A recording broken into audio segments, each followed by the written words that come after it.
Okay, it's 7 o'clock. Call the meeting of the Town of Wareham Board of Selectmen for March 23rd, 2021 to order. May we have a roll call, please?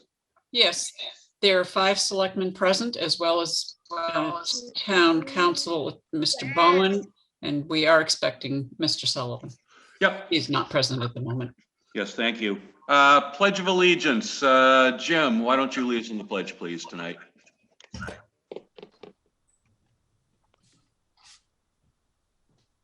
Pledge allegiance to the flag of the United States of of America, America, to the republic for which it which stands, stands one one nation, under God, indivisible, with liberty and justice for all.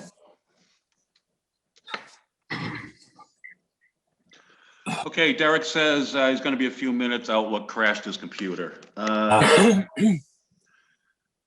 Let's see, announcements. Alan.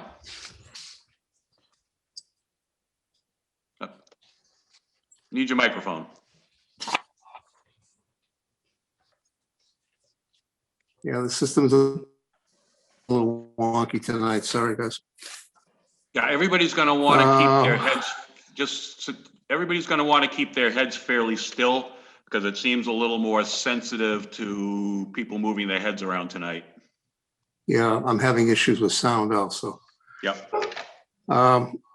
First thing up, really, as far as announcements, everybody should know by now, if they haven't, that for the trash program and the recycling program, the schedule is on the town website. It's on the ABC Trash Disposal Company website. I think Peter's posted it on Facebook in his area, and I've also posted it in mine. The COVID-19 vaccinations, as far as South Coast Health is concerned, were supposed to start this week. As of this afternoon, there's still no appointments available, which means they haven't received any supply. And also, unfortunately, at this point here, if you are looking for a vaccination, for COVID-19, your best bet is to basically go to the state pre-registration site or the 211 site, or I believe they have another site as well in order to do that. And the 3 locations are best, unfortunately, are going to be Fenway, Gillette Stadium, and then, of course, the facility over in Dartmouth on Route 6, the old Circuit City location. We were hoping to make this easier and better, but as of right now, it's still a problem. And the announcement as of today, phase 4, step 2 is still nowhere in sight. There's no time frame for it either. Thank you. Okay, Patrick, announcements. All right, so I got my vaccine on Saturday at the YMCA. I want you to know it was a terrific time.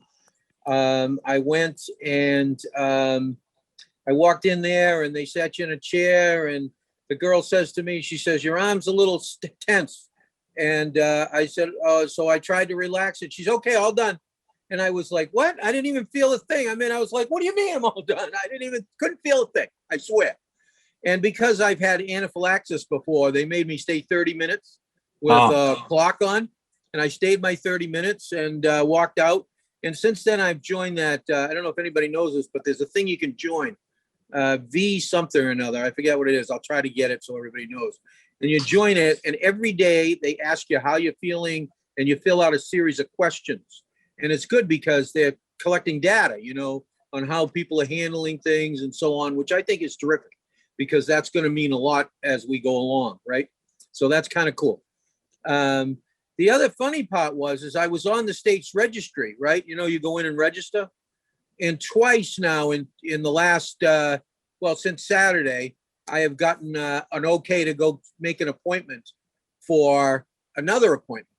Unfortunately, I didn't take it. The problem is that when you don't take the appointment, they just throw you back in the pool and you come up again and you just keep coming up. In other words, you can't do anything to get off the list, which is too bad because I think that kind of takes some people and holds vaccine for you. Because I haven't, the last one happened today and I have until tomorrow at noon to make the appointment. So that vaccine's kind of being held up, I'm guessing, but whatever. So it's kind of crazy, but it's nice that it went smooth and I'm quite happy about the way that it went. And it was right here at the Y, so it was beautiful. And I just thought everybody should know. It's kind of, don't be afraid. Go get it. Okay, Jim, Yeah, just again, some summer positions on the town website. Check them out if anybody's interested. And also, please look at the committee openings and consider putting in. Thank you. thank you. Judy. You got to turn on your microphone, please. Judy, microphone.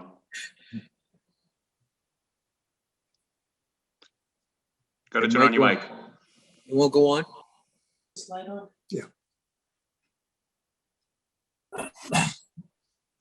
There you go. Hey. Sorry. There you I had go. it off because the dog was barking. Sorry about that.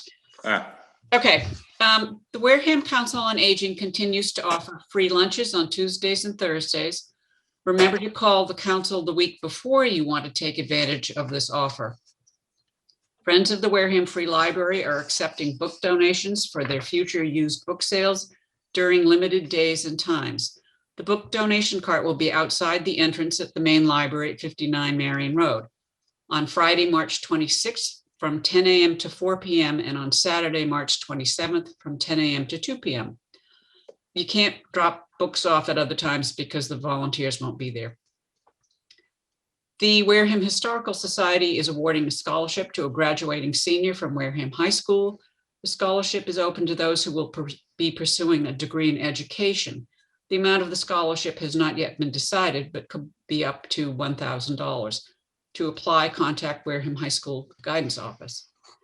A $1,000 scholarship will be awarded by the Wareham Oyster Fest to a student who will be pursuing a degree in aquaculture or marine science. The application can be found in, again, the Wareham High School Guidance Office or at warehamoyster.com. The Free Family Beach Playgroup program is in Onset Beach, sponsored by the Onset Bay Center and the Wareham Coordinated Family and Community Engagement Council. Each meeting of the playgroup will feature sensory activities and crafts aimed at 3 to 5-year-olds.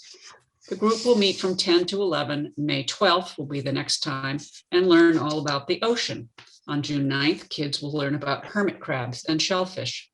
Space is limited to 10 families per session, so registration is required. To sign up, go to www.onsetbaycenter.org or email Garofoli at savebuzzardsbay.org. For these events, free parking is available at Onset Pier. Go for a walk on Onset Beach while reading a story at the series of story walk events. The Onset Bay Center and the Wareham Coordinated Family and Community Engagement Council are hosting a series of 4 story walks this spring. These story walks will start at 10 and go to 1 p.m. on one Saturday each month. In case of rain, the events will be held the following day. Clam I Am will be the story for April 17th. Wareham Land Trust is hosting a variety of walks with volunteer naturalists focusing on educating participants about the great outdoors. All the walks are free, but the number of participants is limited due to COVID-19, so pre-registration is required. On March 20th, we already did that one. March 27th, Chance Perks will talk about trees on a walk in the Tweedy and Barnes Conservation Area. Free food continues to be available at the Gleason Family Y, as well as Woods at Wareham and Brandy Hill Apartments every Tuesday and Friday from 3:30 to 5:30 at the Y, from 10 to 11:30 at Woods at Wareham, and Brandy Hill from 12 to 1:30. No ID is required, and please take advantage of the program. It is meant to help the food insecure people in our community. The Mission Thrift Shop at Wesley United Methodist Church is open for its biannual Dollar Day sale, Thursday, March 25th and Friday, March 26th from 1:30 to 4:30 and Saturday, the 27th from 10 to 4. Everything will be priced at $1. Parking is across from the street from the church, and handicap parking is on the left side of the building at 462 Main Street. A benefit for Turning Point will be held on Saturday, March 27th from 10 to 2 in the parking lot next to the Main Street Fire Station. Donations of personal care items, as well as even some town trash bags, will be gladly accepted on behalf of Turning Point.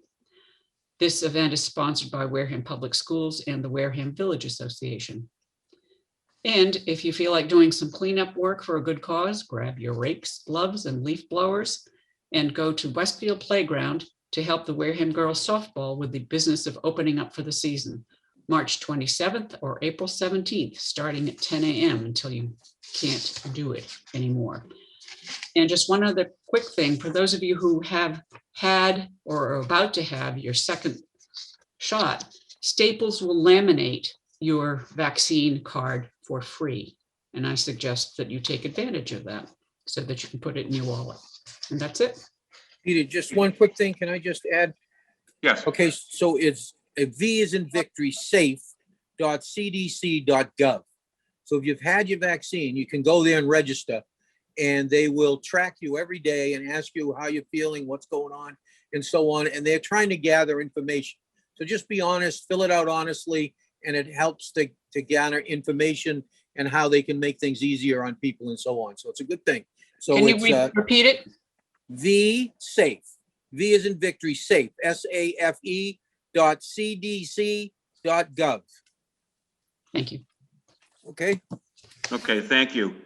The only thing I have is just a reminder, special town meeting and special town meeting within special town meeting are both being held on April 10th at Spillane Field. At noontime is when the special town meeting starts. The special within the special starts at 12:30. Make sure to get there early. If you show up at 5 of, that's probably not the way to go. We're expecting this to be a well-attended meeting. Where it's outside, it's a little bit different. So give yourself plenty of time to show up and get yourself checked in and get situated. Okay, I will turn it over to citizens' comments now. If you'd like to address the board, please raise your hand and I will ask the TV station to recognize you and you can speak your piece. So I see Mrs. Morales has her hands up. I'm not going to acknowledge her because once again, she has threatened litigation against the town. Diane Kenny, please.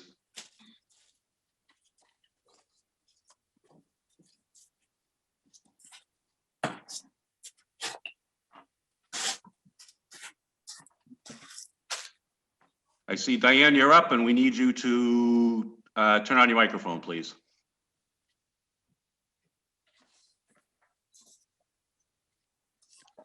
Here we go. Good evening. Good evening. I'm unclear why Lisa is not being allowed to speak. I understand there might be potential litigation, but That's our policy. It's been a policy ever since I've been on the board. okay. My question is, if you're expecting a huge turnout at the special town meeting, how many parking spaces are available? Oh, geez, between the high school, the middle school, the town hall parking lot, there are hundreds. And the if there- library. And if there are not enough? Then I guess people will be parking along the sides of Viking Drive. And we will talk with the police about that as well, so that we can assure everybody gets parked. And I know that I assume the new setup means that I can't see anybody else but the board, really, and Mr. Sullivan. And Mr. Bowen. I don't know if Claire is here, but if it's pouring rain out that day, the meeting is going to go on as planned? No, if the weather is inclement, the moderator has informed me that she will postpone it to the next Saturday. And do we have an answer yet on whether it's a 2/3 vote or 50% vote? That will be dealt with in the planning board report that is submitted to the town meeting.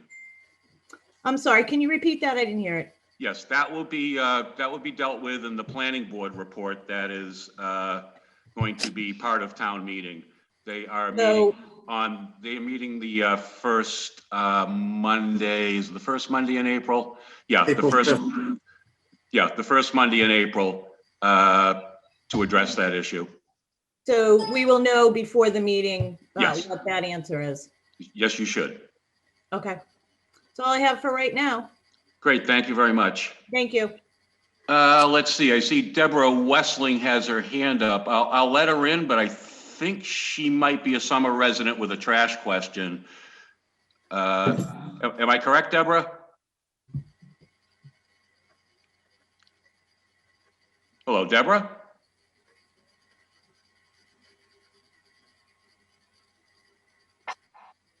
I don't know if she can hear us. Deborah, can you hear us? The new setup takes a minute to get somebody in. Yeah, it's just I see her and she doesn't have the little red thing that says your microphone's turned off, so, oh, it is turned Oh, off. there it is. Okay, Deborah, we need you to turn your microphone on. If you go to the little blue box in the top right of the pane that has your name, you'll be able to do it. Oh, here we go. Nope, still. No. I'm okay right now. Can you hear me? Yes, I can. Yes. Okay, so I just found out about this garbage collection thing that's going on in town. I never got a notice about a meeting or anything, and I heard that there was only 86 votes. How do you start a monopoly on a trash company when you're designating one trash company that we can hire on our own property that we pay separately, just like cable, just like electric, we have a choice, just like any other utility we have a choice of, and you're bringing in just ABC disposal. Why are you even interfering in all of this? What does this have to do with you or the board on who we hire to collect our trash? I don't get it. Can you tell me why? Well, I don't want to get too far down the rabbit hole here. Okay, but I just got to understand this. It's not a rabbit hole. It's clear. The question's clear. It's why are you making a monopoly out of one company when that is not legal? Well, Is no she a summer monopoly. resident, sir? Excuse me? I own property in Wareham. Is she a voting Well, citizen? you don't have to be vote. You don't have to be registered to vote, but our requirements are that you be a citizen of the town, meaning a resident. That's all You right. know, Look, I've been to your meetings to vote before. And because I switched from Hanover, when there's something comes up, I'll turn my vote from Hanover to Wareham and I can vote. Yeah, you know what I'll do, because I do have a concern about the precedent of allowing people who aren't currently listed as Wareham residents speaking to us. We've been Well, pretty. I do pay my taxes there and No, but that's not our policy, ma'am. What I will do is if you will send me an email with your phone number, I'll gladly talk with you in person. Okay, Tomorrow. I have sent you emails. You and- sent me an and then it email got late at blocked. night. Yes, you sent me an email late at night one night, but you neglected to put your phone number in it. So if you'll send me another email with your phone number, I'll happily call you. Okay, that's fine. Fair enough? Yep. That'll Okay, do. thank you very much. Let's see, I don't see anybody else with their hands up, so I'm gonna go down to appointments, reappointments and interviews. We have none. Licenses and permits, we have none. You skipped board's comments. Oh, shame on me. Okay, Alan. The only thing really to talk about is 23 Wareham Street in Onset. It's been a real problem for the town through all the different, police, inspectional services, etc. I have to thank Attorney Bowen working with Dave Requena. We're finally starting to be able to move forward. We're going to Superior Court, which is the only way we can get any resolution. We only have so many options available, and we don't have enough authority on our own in order to do this. So Mr. Bowen, if he wants to chime in, I believe he's got 23 Wareham. He may have one other one property as well. I know people in Onset have been complaining for a long time about different properties. We don't have a lot of leverage on some of them if they pay their taxes and there's not a violation of the Board of Health, et cetera, which doesn't make sense to a lot of people, but it's really the way it is. Mr. Bowen, would you like to make a comment? With your permission, Mr. Chair. Well, ironically, I had happened to have in front of me documents pertaining to those addresses. So we'll be visiting the good justices of the Superior Court and the Housing Court in the very near future. Contempt action in Housing Court, and then looking for an injunction in Superior Court. So we're going to be visiting 2 courthouses. And Mr. McMullen, it'll be nice to see you again. Thank you very much, Rich. Again, people, please understand that we don't ignore your requests as far as this issue. It's something that's been very difficult for us to follow through with because people can just ignore whatever we put forward to them. It goes to land court most of the time, and land court is extremely difficult.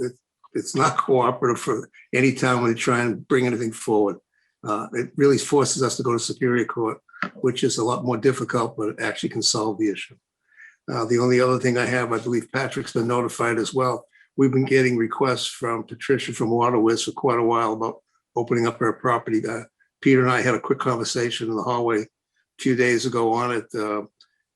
We probably we should have an agenda item if Peter's willing in the next week or so to discuss it. There's not a lot we can do legally.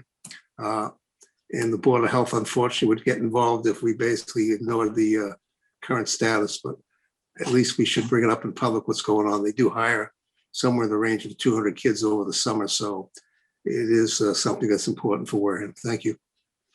Okay, Patrick. Okay, so I need to indulge people a little bit or have indulgence. It's going to take a little bit of time, but I want to deal with it. So as everybody knows, they're talking about rezoning a portion of a piece of land up off of Glen Charlie Road. It is a good thing, in my opinion, that the property gets rezoned and at some point something can be done out there and that's good for the town. However, I hear a lot of talk out there from people about how there's no protections, there's no whatever, and they're worried about the water, and they're worried about this, and they're worried about that, and all those kinds of things. And they keep sending me email after email and text after text and so on. Well, and the Wampanoag Indians have gotten into it, and there's a lot of talk about what they're doing, and they don't want anything out there and so on. Well, I just want everybody to be aware of that in 2003, in March of 2003, the Wampanoag Indians came before the Board of Selectmen to build a big project out there, okay? I now have all the paperwork, thanks to the clerk. She was able to find it all in our records. And they were going to build this project, which was actually we bought into. We were okay with it. We signed on. The board signed on to it and said, okay, go forth, see what happens, see if you can make it happen and go forward with it and so on. Now, the one thing about that project that would have been unique to what we're asking for now, and this is the important thing I want everybody to understand, is that if the Wampanoags had traded land, because that's what they would do, they would trade land and create basically a, what do you call it out there? Restoration. Tribal land. It would become tribal land. If it became tribal land, no federal, state, or local regulations would apply. It would be federal. So there wouldn't be any of that. Now, the projects that are trying to, and by the way, there is no project that is right now on the tables for that project. Nothing, not zero. Now, there was a project, it's been withdrawn, and there is nothing on to go out there right this minute. However, if in fact if it got rezoned, and this is why everybody's got to know this, because you got to make decisions with your eyes wide open. If it got rezoned today and we said, okay, it's rezoned now, you're open. All the federal, all the state, all the local environmental, water protection, all the regulations would be in effect, which means they couldn't just go out there and say, contaminate the water or do whatever. And by the way, I don't know if you've seen, but if you look at the pictures out there right now, besides the devastation when they took out all the trees and all this gravel and everything out there, there are tires and old buildings and all kinds of crap out there. It's like a junkyard. I don't know if anybody's been out there, but it's like a junkyard out there. And you want to talk about things that can bother or hurt the environment. That's what you ought to look at. And anybody who went out there would have to clean up all that stuff. They'd have to clean it up. They'd have to follow all the federal rules. They'd have to follow all the state rules. They'd have to follow our local rules. And the land would be protected. So this business about, oh, well, you know, they're going to make things happen and the water's going to run. And you know what? And one of the things I've asked for, and I don't know if anybody knows this, but geologics are very important. The way the water runs, the where it goes and all that, you have to look at that in order to understand where the water actually runs to. For instance, I did a big septic system in another town in the side of a hill, 40-foot high hill. And we put it in the side of the hill. And they made me put a point well down because there was a pond. And of course, what they wanted to do was monitor to make sure none of the septic got into the pond. Good idea, right? Except that if you look at the geologics, the water wasn't running towards the pond. It was running under the hill going the other direction. So it was basically a waste of time. So you can't, all of this stuff that people say about whatever is all just feel good stuff. It's all just personal thought. It doesn't mean anything to fact. You know, fact is what matters. And all of that would have to, anybody wants to put anything in there would have to do all that. They'd have to do the geologics. They'd have to make sure that they protected the watershed. They'd have to make sure they were distanced away from everything that was environmentally conscious. They would have to do all of that stuff to protect it. So just by rezoning this land doesn't mean that the land is going to all of a sudden be trashed. And by the way, like I'm saying, in March of 2003, it would have been a different story. And nobody was complaining then, by the way. They were all happy. All the Indians, everybody were all happy about it. They were great. Okay, yeah, that's great. Let's go forward. Unfortunately, as everybody knows, they didn't have federal recognition and the deal fell apart. So that's why it didn't happen. Not for any other reason. Otherwise, it would be there today, the project they wanted to build. But yet, today, it's not good for somebody else. I don't get that. I don't understand it. It's hypocritical, if you ask me. And I just want everybody to be aware that these things need to be looked at with eyes wide open and not necessarily listen to people with, you know, a heart on your sleeve. Because the reality is that you can protect something more when you know what's going on and what's going to happen and what's going to be done than you can when it's just sitting there. And the proof is in the pudding. Somebody take a walk out there and walk around and look at the mess out there. There's hundreds of tires out there. Are they good for the environment? No, I don't think so. There's old buildings that are dilapidated and falling down. There is you just go out there, walk out. I'm telling you, walk out. Then tell me that it's being taken care of, because it isn't.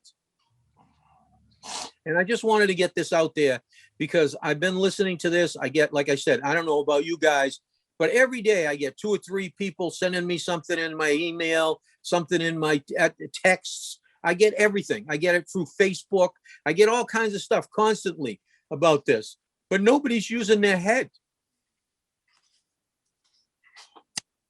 Use your head. Think about what we're doing here and think about it as what's best for the town.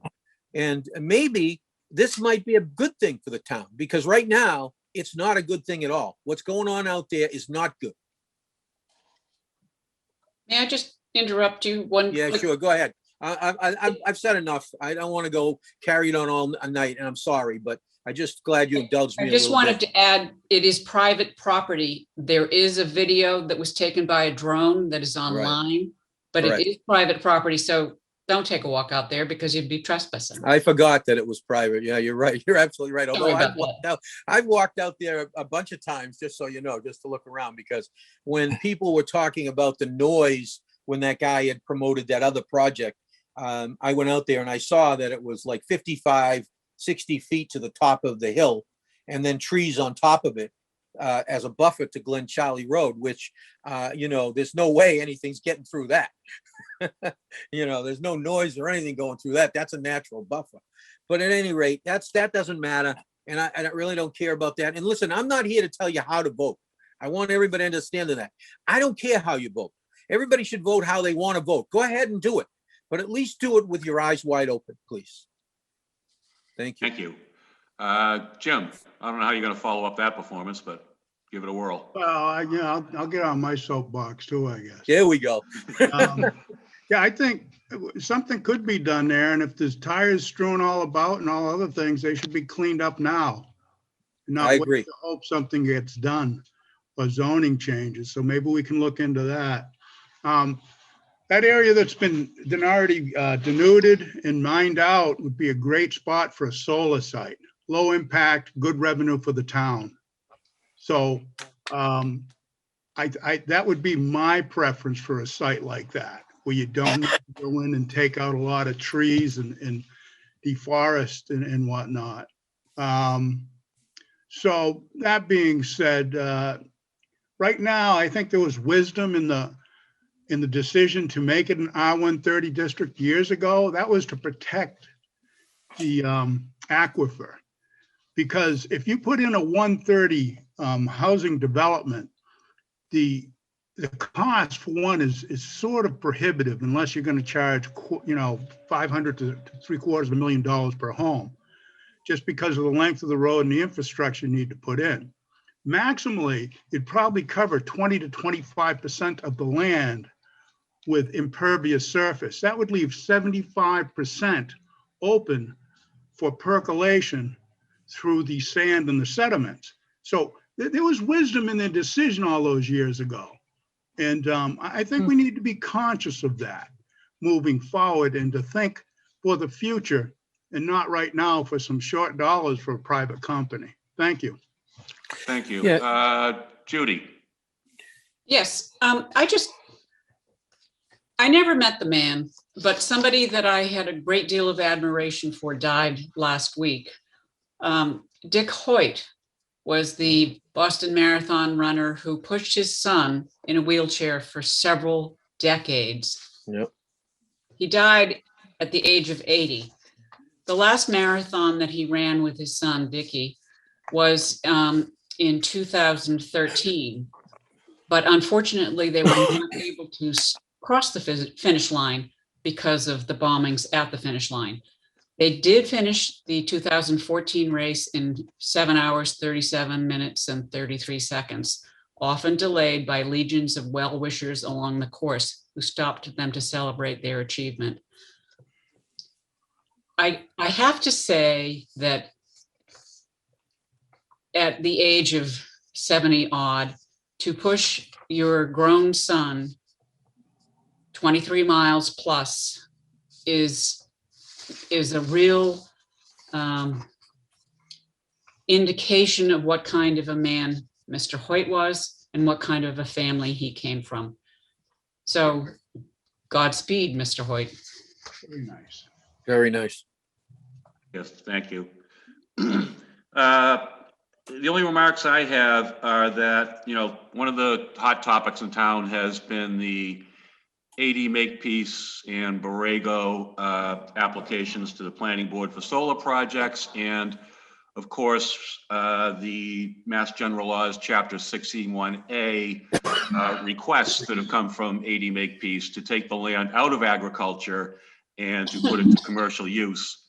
There was a couple of months of back and forth about the sufficiency of those notices. I requested 80 Makepeace after consultation with council to resubmit those to remove any question about who was applying for it, what lands were at issue, and so on and so forth. 80 Makepeace did resubmit today.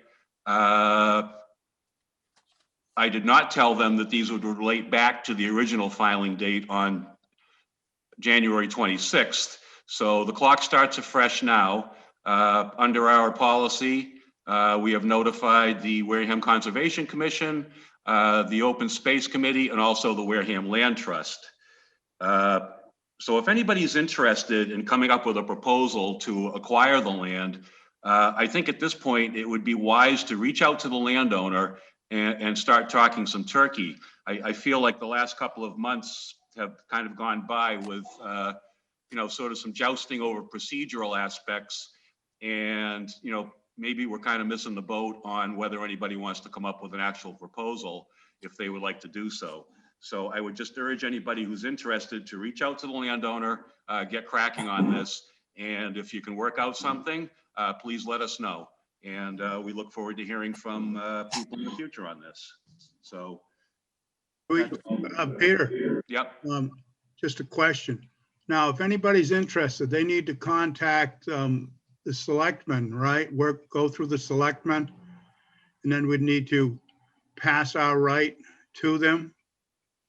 Well, yeah, I mean, Okay, we make the vote, we make the decision, but in terms of any group or any individual for that matter, who would wish to buy the land and preserve it, or you know, use it for other purposes, other than commercial purposes and so on and so forth, they would negotiate with the landowner to do that, not us.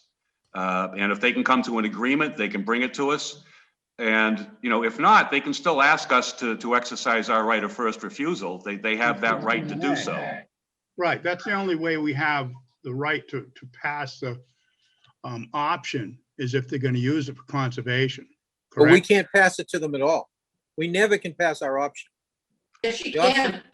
You can't transfer the option. No outburst, please. Sorry, Patrick. Well, you know, I don't think we need to have a debate about the technicalities here.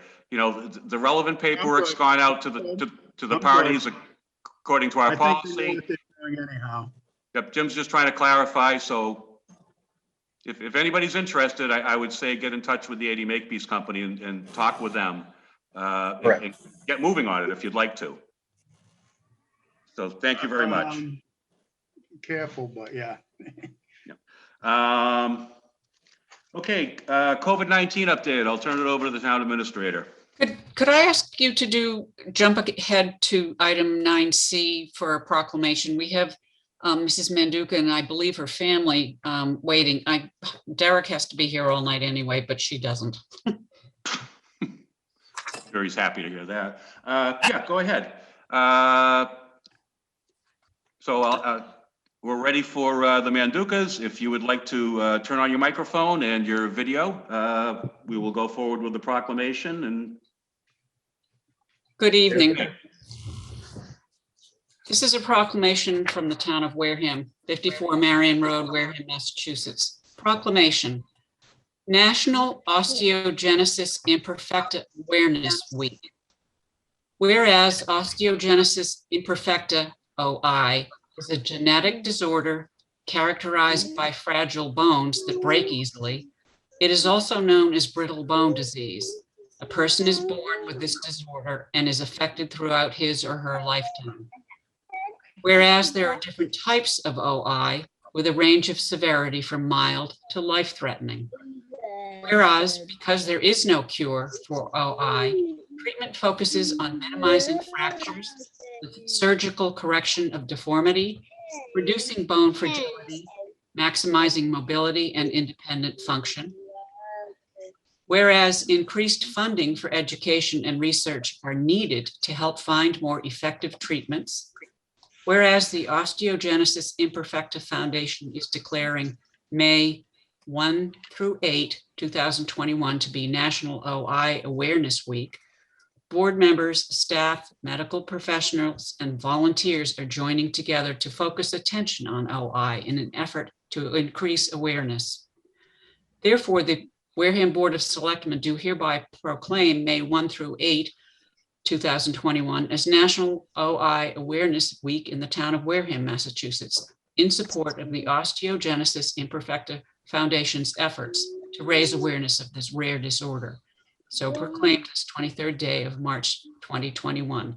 Board of Selectmen, Peter Teitelbaum, Judith Whiteside, Alan Slavin, Patrick Topriano, and James Muniz. yes, thank you.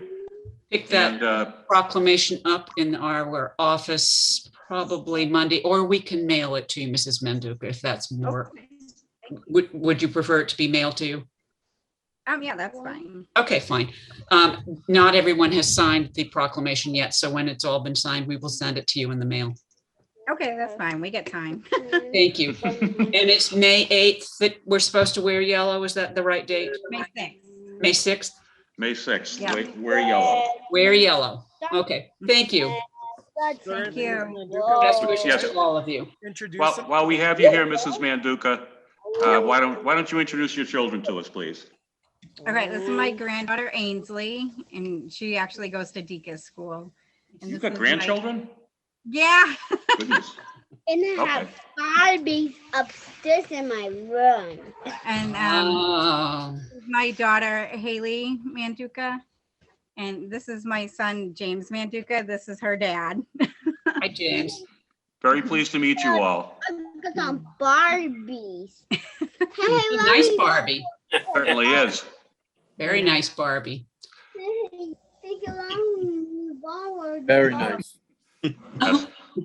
Well, thank you very much for attending. It's our honor and privilege to make this proclamation. Very nice. And we hope that people pay attention and, assist with fundraising efforts to try to work on discovering causes and cures for the disease.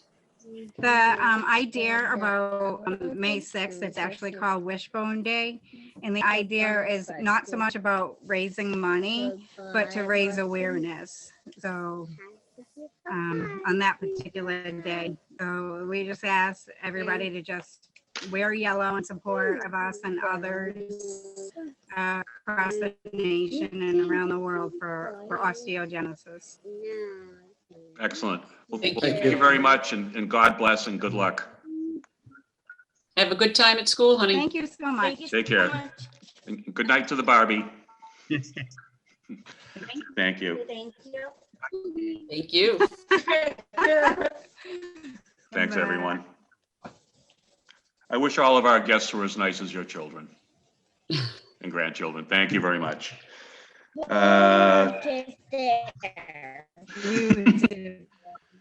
Okay, we'll move back up to the COVID-19 update. Derek?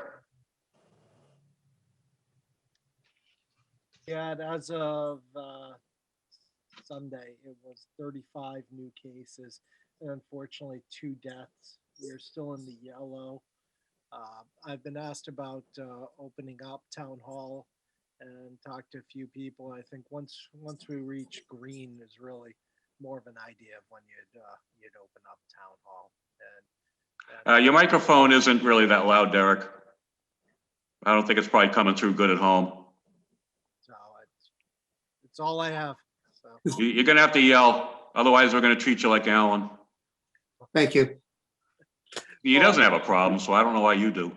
I love yelling at you, so that's fine. Well, just pretend you're yelling at me the rest of the meeting then.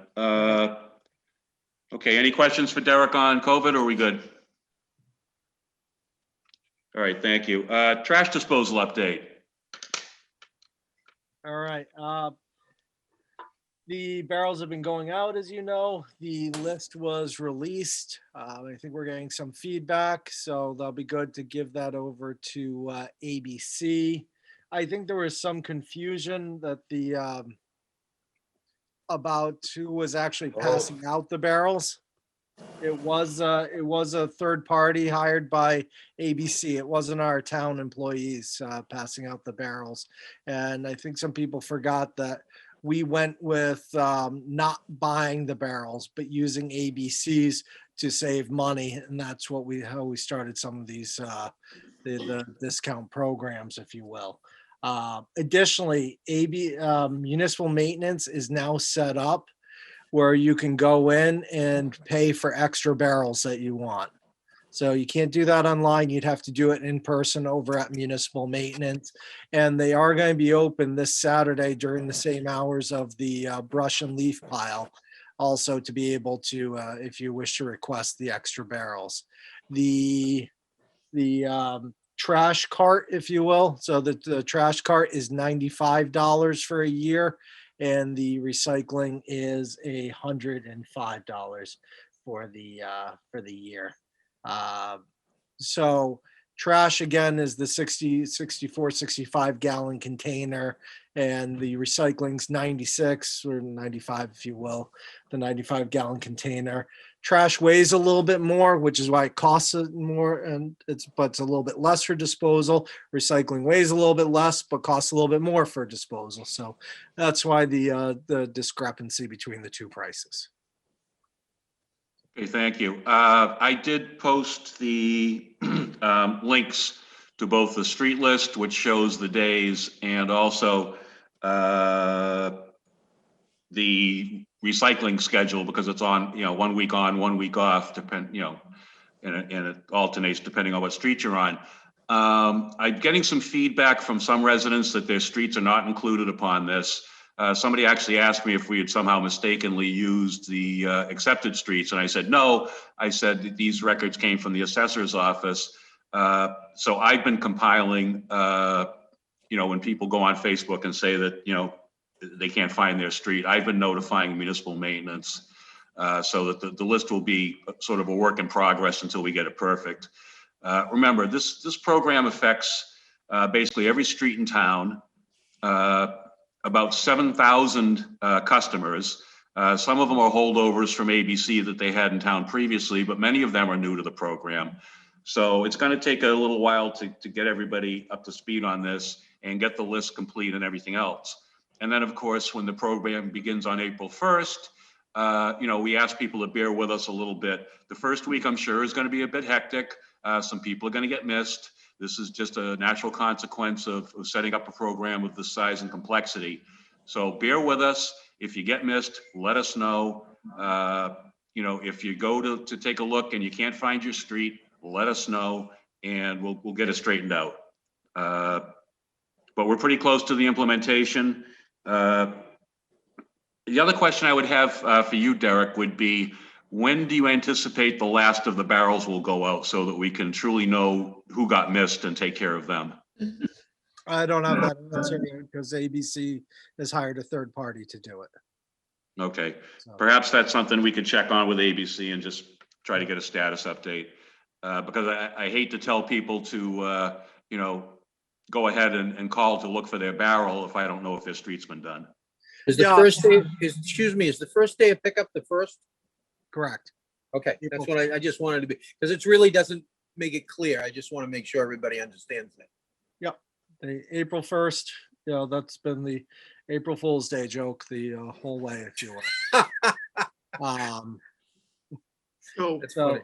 the other part of that is just a reminder, and one of the things that we did was we took a list of every property that pays personal property.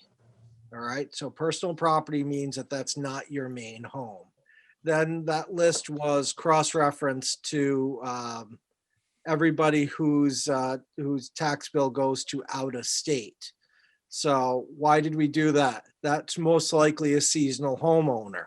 They did not put those carts out because right now, if you put those out, if somebody's not bringing it up to their house, they could stay out there for months on end. So we're sending out the correspondence to those locations, asking them to call municipal maintenance when they're going to be back in town.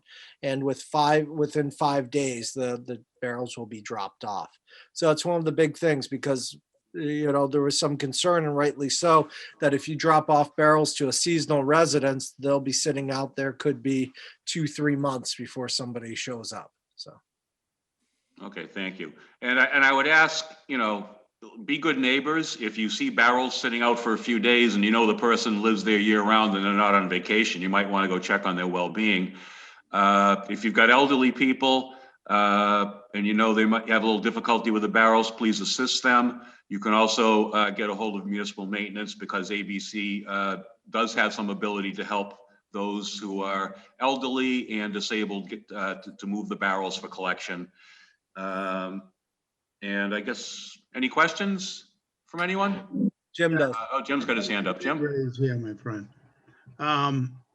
So are we going to send a mailing out, as we had discussed a few weeks ago, with possible dates of pickup, the holiday schedule that was sent out, recyclable materials, the do's and don'ts? I think ABC would supply some of that, if I remember correctly. Maybe it's all changed, but there's probably a good population that doesn't utilize the internet yet. And so we need to make sure that they're informed. So I was just wondering about that. And still, I'd just like to say to everybody, please be patient. It's still a work in progress. We've gotten through most of it, and we'll get it done. So Derek, if you could help me out. Yep. As part of it, ABC, because they didn't put the flyers inside the totes, they're sending a mailing out to all the people that were listed to get the trash cans. So, And bills be coming soon, maybe? bills are going to be out towards the middle of April, probably a little later. So, Thank you. Any other questions on trash? Okay, well, going down the agenda, we have a vote to ratify a hire. Yes, I move to ratify the hiring of Ninuska Herrera as Assistant Town Accountant. Second. Okay, a motion to ratify hiring by Judy, seconded by Patrick. Any questions? Peter, Yep. I did get a complaint actually on the hiring. I'm not going to get into the details of who, what, or where. There was some question. I went into town hall today to pull the original job posting because someone was complaining that the person's supposed to have a degree in accounting. I actually looked at the posting and there was different options available. So the young woman who's basically has been suggested by our human resources person for the job is in the process of getting an accounting degree besides her degree, I think, in GIS and other work. I believe she's been there close to 2 years now. So if you look at all the pieces and everything, she does qualify. So the person that did make the complaint, actually, she does meet the qualifications. I just want to make that clear because I was kind of taken back that we'd actually hire someone that didn't fit the posting. Thank you. she doesn't just have a GIS degree; she has a master's degree besides her bachelor's going forward. So, Yeah, thank you, Derek. All I knew was she had the degree in GIS. yeah. So it's. I'm sorry to hear people do that sort of stuff. Understand, but that's what happens. Yep. Yeah, I would add, Alan, as Alan noted, she's been there nearly 2 years. And, she has the respect of everybody she works with, including the director of that department. So I don't know why somebody would complain about it. Okay, we have a motion and a second. Anything further? Roll call vote. Alan? Yes. Patrick? Yes. Jim? Yes. Judy? Yes. Myself, yes, 500. Welcome aboard, Nina, in a more permanent and enriching capacity working for the town of Wareham, and thank you for your work to date. Okay, we're gonna go to the presentation of the Tremont Nail Factory Master Development Proposal by the Bentley Companies. This was presented previously to the Redevelopment Authority in response to a request for proposals that went out. Bentley was the only company that did in fact respond. They made presentations to the Redevelopment Authority. I know that Ken Buckland, who's the clerk of the Redevelopment Authority, has already reached out and solicited some input from the chairman of the Historic Commission, and happy to report that she is favorable towards it. Of course, something like this, to the extent that there's any alteration to the outside of the buildings, that's going to be approved by the Historic Commission, and we know that. But they did get a unanimous vote from the Redevelopment Authority to recommend that the Selectmen consider their presentation. So without further ado, we will turn it over. And let's see, can we get Don Huggins in, please?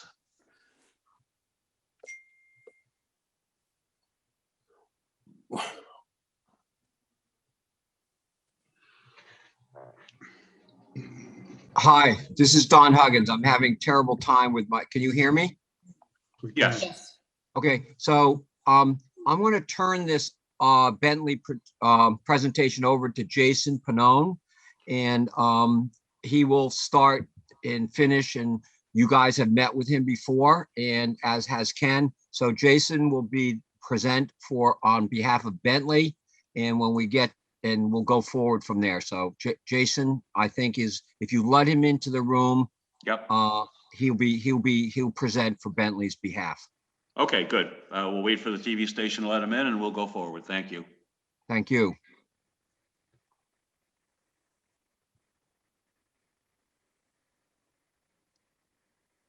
There he is.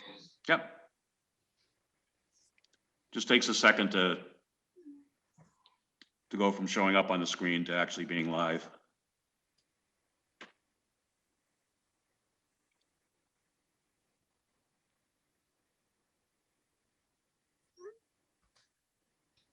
Okay.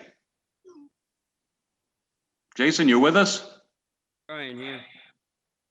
Turning it around. There we go. Here you go. The old kid toys. Sorry about that. Okay. Well, we greatly appreciate you having us tonight. And I know that we had met previously to review the Tremont nail factory redevelopment and kind of our vision for what we had planned. At Bentley, we are a construction management and development firm.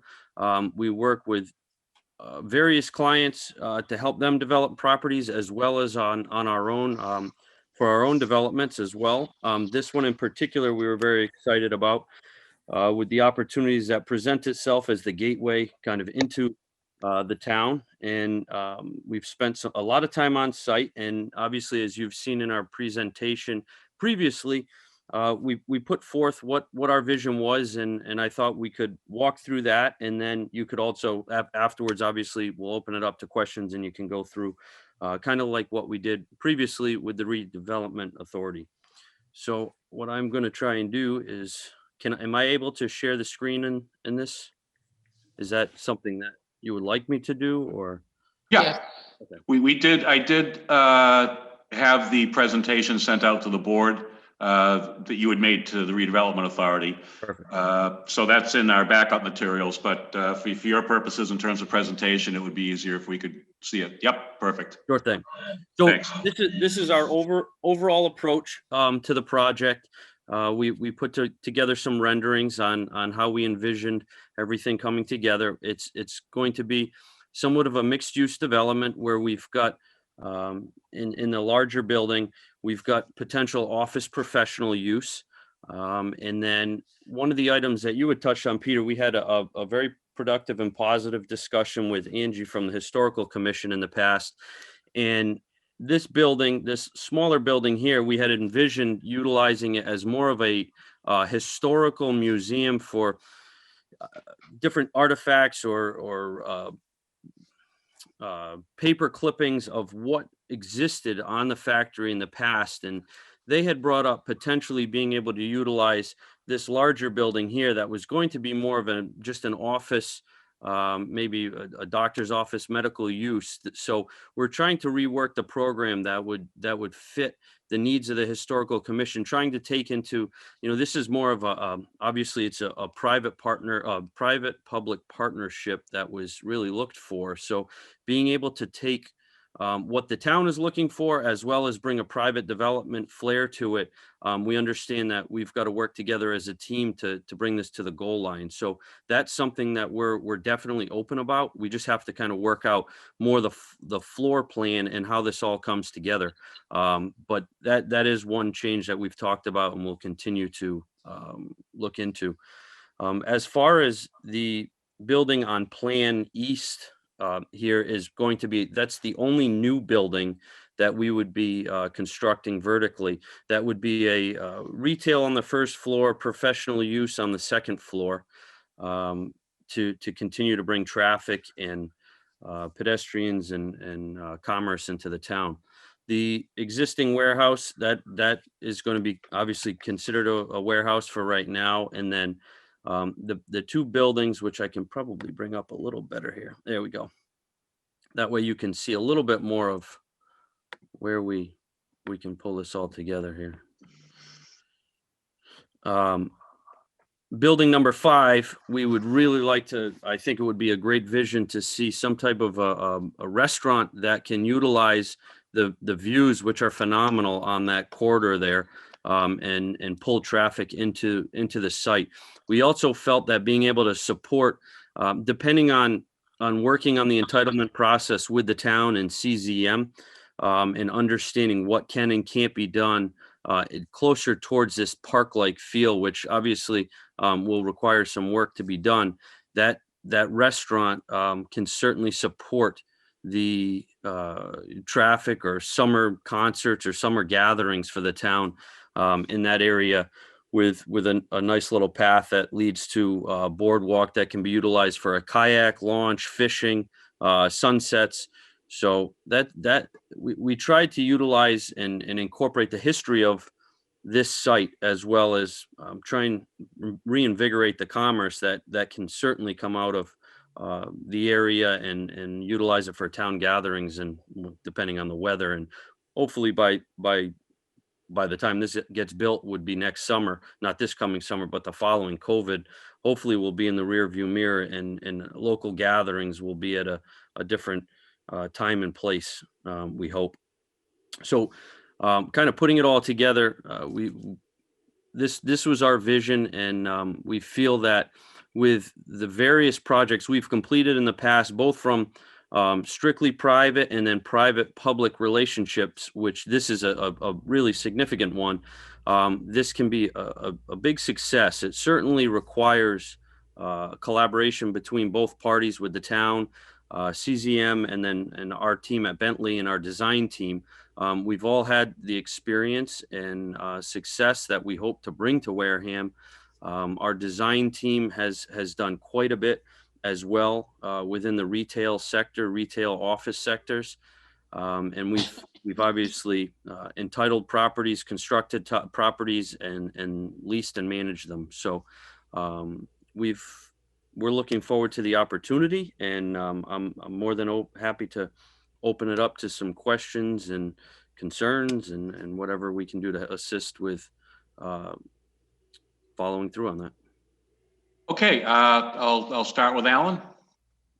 Well, I think the biggest question is, from the study that was done some years ago, is how is this going to get financed, and what are we looking at? I mean, back 7-8 years ago, in order to make these properties acceptable for current standards, it was almost $9 million. So what I'm most curious about is how much is the town going to have to come up with, if at all? How are we going to finance this project, et cetera? Thank you. Sure, Alan. I think that it certainly is an extremely important question. One of the path that we were going down was to try and come up with a vision, a concept, and then I believe that the town would then kind of vote to make sure that the selectmen would vote to make sure that the master developer would be put in place. The next step for us is to obviously begin that process. There's multiple avenues we can go. We can go from anything from a ground lease to purchasing the site to doing a true public-private relationship where we'd come up with financing. So there's definitely creative ways to get this done, but I totally understand your concern, and I'm sure it's a concern for most, is, are you guys going to have to put up a bond, raise money through the town? That is not usually the way that we would envision that. Our vision would be to try and figure out a way to either have a long-term ground lease on this property and acquisition, to start to bring commerce and certainly capital back into the town. Right now, I know that you guys have invested much in this property because you had a vision on putting this together. And right now it's sitting as a non-revenue producer and kind of like a hole for the town. And it needs to be fulfilled. And we're hoping to, at the next step, come up with that piece of the puzzle on the financial end to bring this all together. Thank you. Like I say, it's a daunting task. I used to chair the Tremont Hill Master Plan Committee, and we basically ran into a stone wall every time we tried something. Understood. Yep. Okay, thank you. Patrick. It's a work in progress. I like the layout. I like the idea. I like there's multiple concepts, because I think I don't think one thing fits here. I think it needs to be multiple, and I like that. But it's a slow process, and it's going to take some time and start to get developed. And of course, that's the job of your committee, And I think, you're sort of moving in the right direction. If you well know, I always thought you should take a match to the place. But since we've turned it around, I'm glad that I hung in there with it. No, I think you're right, Patrick. I think the biggest piece here is if a private developer or somebody's to come in and try and take this right from the start, it's definitely a daunting task. I think with the public-private relationship and trying to come up with a financial program that works, takes the burden off the town. There's also that piece of the puzzle where the entitlement process has to come in. So I think that's where that true private-public relationship is going to come into place, is to figure out what we can fit, what we can't fit. The next step really is, if this gets to the next level, which we're very hopeful that it does, is, there's certain parameters within parking. The next thing is to be able to do that study with each building and determine what is our true occupancy, what can we fit. So, I know that I think Judith and I had spoken in the last meeting about some parking concerns, and ironing that out is really in that next step of us being able to do some of our own market studies and determining how many people can we fit, what is the best use of each building. So those are the pieces of the puzzle that are at the next step of the game, I think. Okay, thank you. Jim? Yeah, hi. Yeah, I'd have to agree on the parking, and depending on the usage, how much parking you're gonna need. I see you have a park there. Had you taken into consideration the wetlands that are in there when developing that? I know this is conceptual. Yeah. I just think you'd have a big problem in a large part of that. I like the idea. I don't know about actually being able to put it into place at that scale. And also any housing in that, would that, in your vision for the future, I thought that was kind of part of the idea, where the warehouse is after a number of years, is to transition out of that and possible housing. Just food for thought, and I'd like to know your thoughts on those. Thank you. Sure, Jim. For your first point, as far as the park, yeah, we totally understand. I think that part of that next step is really doing a wetland study and determining how far we can go in and working with CZM to determine what we can, in fact, utilize there. We've done a little bit of preliminary research, and one of our civil engineers that we worked with on various projects, Bill Madden, will kind of take the lead on that and assist us with that piece of the puzzle. We're going to try and push as much as we can to be able to utilize the natural walks, and how that all comes together with the wet is really going to be a determination of what we can and can't do with wetlands. Obviously, that's certainly a daunting task in itself. As far as the second part of the residential component, we would love to be able to incorporate a residential component into this project. I think it would be extremely successful, certainly with the views and being able to bring that it's right off the highway there. So being able to utilize that, I think it's definitely a winning proposition. It's really from a zoning perspective and an entitlement process, how we can work with the town to utilize, to make that work. But then also comes into the place is the parking. With more residents require more parking. Being a mixed use development, we're kind of landlocked on how much parking we can fit in there. So that's part of that next study for us. Once we get to the next step, is we've got to start bringing in some significant soft costs on our end to be able to put this puzzle together. So, as far as more of a commercial use as opposed to the residential, we can utilize different hours of working conditions where during the day, maybe the restaurant isn't open all the time, so it utilizes the office parking. So those are the pieces of the puzzle that we're going to start working out next. Well, thank you. And maybe that new zoning ordinance chapter was at 358 will help you out on the mixed use on that. I like that. Parking densities. Okay, thank you very much. Thanks, Jim. Thank you. Judy? Yeah, I'm all set. We've had a couple of meetings with the Bentley company, and the questions that I have been asked. They may not have been totally finalized in terms of answers, but certainly you are addressing the concerns that I had. I think it would be a great reuse of a really beautiful property. I never wanted to put a match to it. Thank you. Well, maybe what Patrick meant was he wanted to match the property up with the developer. Let's. Oh, yes, that's what he meant. That's what he meant. That's what he meant. Yeah, definitely. Yeah, that that's was it. it, Yeah, right? that's the ticket. Yeah. Yeah, I like the outlines of the proposal too.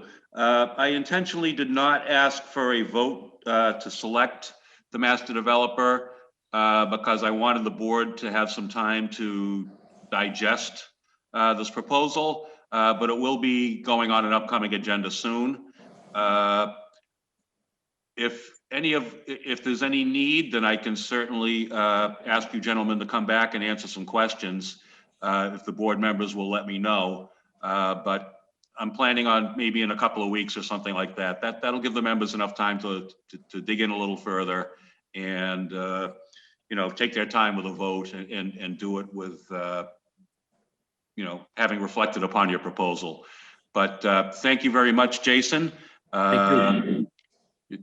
I like it. It's time to get moving on this. We've had the vision plan around for, 3.5 years now, just about.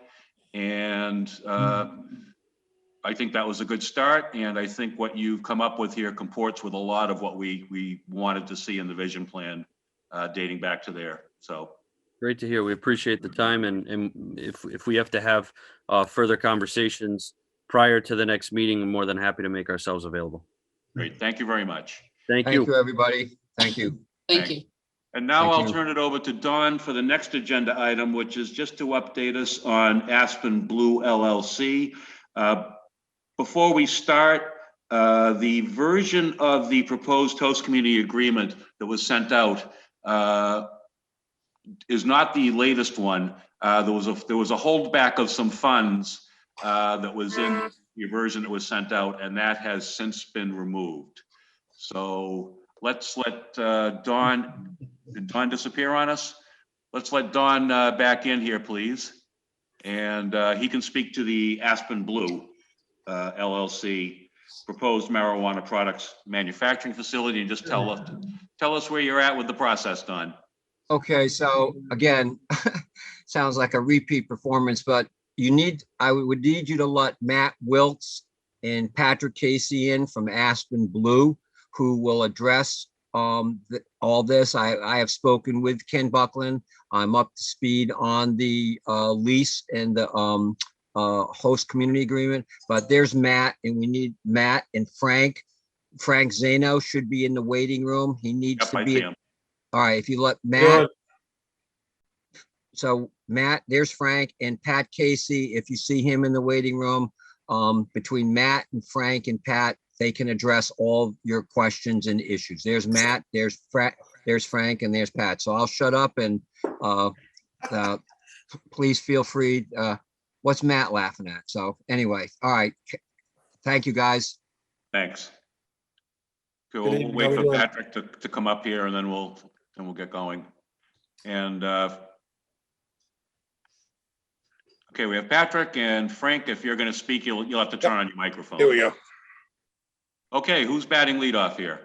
I guess I will. My name is Patrick Casey. I'm the president of Aspen Blue LLC. We recently reached an agreement on a host community agreement. I anticipate getting the final version of that sent to us and executed pretty, as soon as possible. We've also been working with the town on the commercial lease, and I think that the last revisions that went over to us, and the date 12/8/2020, I believe, and 3/11/21 on the lease. I believe both of those are acceptable to us. That's what I have, Pat. Yep, those are the last two. I believe the lease went up to $12,000 a month. That's acceptable to us. And we had originally anticipated using some of the additional $4,000 a month. We had initially proposed $8,000 a month to be credited towards the 3% in the HCA that was going to the town. And we understand that the feedback from the town was that they didn't want to see that, and we are fine with that. So the $12,000 a month stands on its own. The 3% stands on its own. No credits back and forth. Part and parcel of that is our satisfaction with the condition of the building. I believe that the previous anticipated tenants and the town had spent a considerable amount of money in stabilizing the property that has value to us, frankly. And is part of the deal, that part of the situation that sold us on this particular building. So we're happy with both of those. We're also not asking any financial participation from the town. We're funding this all ourselves, and we're pleased with the environmental covenant in the I believe in the lease. Yeah, I believe in the lease, which addresses the only thing that we had a concern about, which was the transformer issue.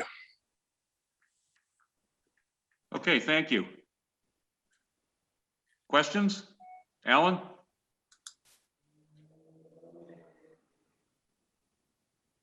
Sorry, I'm mute.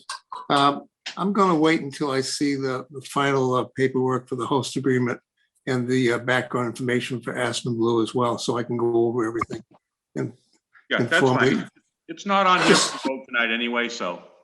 Well, I know, but I just want you to know that I just want to go through due diligence as I've always specified before. It's Yep. too early yet to ask any questions. That's fine, and of course, the purpose of inviting them here for the update was to also to have an opportunity to meet with them and find out what they're all about as well. Patrick. So I'm glad that they came in and that they brought some update and stuff, because as you know, I'm one of those guys who thinks there's too much of this hanging out there and it's not getting resolved. And I think that this is nice that somebody finally came in and said, hey, this is where we stand. This is where we're at. And this is where we're headed. I really didn't need to see them to know that. I mean, somebody else could have brought it in. The planner could have brought it for all I care, but it's nice to have these updates and know what's going on. There's really no questions to ask. Alan's correct. Until we see all the stuff, there's really nothing to ask at this point, but thanks for coming. Great, thank you. Jim. Yeah, when I was going through the document, you've addressed a couple of the issues, and thank you, Mr. Casey. And there was no detail on the parking. Could be on our part or your part. Maybe you just haven't gotten to that point yet. And I hope you're interested in the building. I think you are. Yes, we are. Yes, we are. We like the building. Yeah, and I think in your response to the request for proposal, you had offered to donate to charities within the town. Does that still stand also? That still stands. We've negotiated. I think Matt, correct me if I'm wrong. I think we have 6 licenses in the state of Massachusetts right now that have been granted to us, and we're building out in 2 locations. And in each of those, we have we confer with the town, and we're open to the idea of doing charitable donations and working with the town, pretty much at the town's direction. We don't have boots on the ground, so to speak, at this point in time when we're moving into these municipalities. So we're kind of looking for the town to say, okay, this is a good cause. This is what you could do. This is what's appropriate for your type of business, and that type of stuff. I just didn't see it in the contract language, but I did see it in your response. And so you did get 6 licenses approved, or is it provisional? No, yeah, we have one in. We're right now building out in Wellfleet for retail dispensary. That is, we have the provisional license for that. Right. We anticipate finishing the build out in the middle of April. And we anticipate, fingers crossed, as long as the CCC does the final inspection and grants us permission to operate, being open by the summer. We're in the process of constructing a dispensary and a cultivation facility in Attleboro. We have provisional licenses there for all. And we're also in the process of acquiring another, I can't really mention it right now because we're in front of the CCC for a change of ownership, but another facility that is also a retail dispensary and a manufacturing facility. We also have are starting to apply for a provisional license in Mashpee for a cultivation facility. And, we're pretty much, the missing piece for us is a manufacturing facility that stands on its own. And that's what makes Wareham so attractive to us. As far as parking, since this is going to be strictly manufacturing and not cultivation, we're going to be utilizing about 8 employees. So it's going to be very minimal parking. It's not designed to, you really won't have much of an impact there. Sounds like you're pretty busy, and thanks for coming in. Thank you. Yeah, and one, we already have given Frank Zano and Dennis Caldwell their marching orders as far as designing the facility. So, no, we really appreciate you coming in. Thank you. Great, thank you. Judy? No, I have no questions at this time. I've heard the presentation a couple of times now, and it gets better every time, actually. Thank you. Yes, likewise. So once the, I'll give, again, as with the master developer proposal, I'll give the board a little more time to check the paperwork and come up with any questions they might have for you. And, once that's done and done to the board's satisfaction, we will put this on for a vote to approve the host community agreement. Thank you, gentlemen, very much for coming in, and we look forward to hearing more from you and hopefully getting this done. Sir, can we ask Thank you very much. one question regarding a special permit for the building? Our civil engineer brought to our attention that if we have less than 10 employees on site, which we plan to have about a maximum of about 8, that we would not require a special permit. So there's a little bit of gray area there. We have no problem submitting a special permit application. We just need a little bit of a direction. Obviously, after we get past the negotiation of the HCA and the lease. Yeah, the marijuana bylaw, the base marijuana bylaw, under which you would be applying and being able to make use of the property in that fashion. And this is, also in connection with the overlay district that allowed this additional marijuana use, but the underlying marijuana bylaw that we passed in 2018 does make the Board of Selectmen the special permit authority. Okay. It's a little bit different in that, it is not going through ZBA or planning. This is what town meeting passed. So I would have to ask council to take a look-see at that before I could commit one way or the other. My suspicion is that the number of employees wouldn't be relevant. It's the question of the use that triggers the need for a special permit, but we'll have to take a look-see at it. Okay. Okay, very good. Thank you. We'll make sure that donation gets that language gets into the host community agreement, because I think it is missing. It's in our RFP, but it's not in the host community agreement. So Thank you very much on that. yeah, no problem. And if you have any charities that you think we should direct that towards, we've already committed the funds. So I'll stay away from that, but thank you. I feel you have an opinion on it, Jim. No, just, I saw it in the RFP. I think I was searching online and I came across your proposal, your submittal. So I went through it, and you go through all of it, and you see that one page, it really spells out everything. How much a square foot, how much over the 10-year period. So it was easy to remember. So thank you. Okay. Okay, very good. Anything else for these gentlemen, or can we let them go back to their evenings? Enjoy. thank you. Great, thank you very much. everybody. Thank you very again. much. Thank Okay. you. Bye. Thank you. Take care all. Okay, next item, discussion and vote to amend agreement with Wareham Community Television. This one is in there because there was an ambiguous provision in the agreement that we executed with WCTV to provide the PEG access programming. In other words, to fund the TV station. Just so the public understands what's going on here.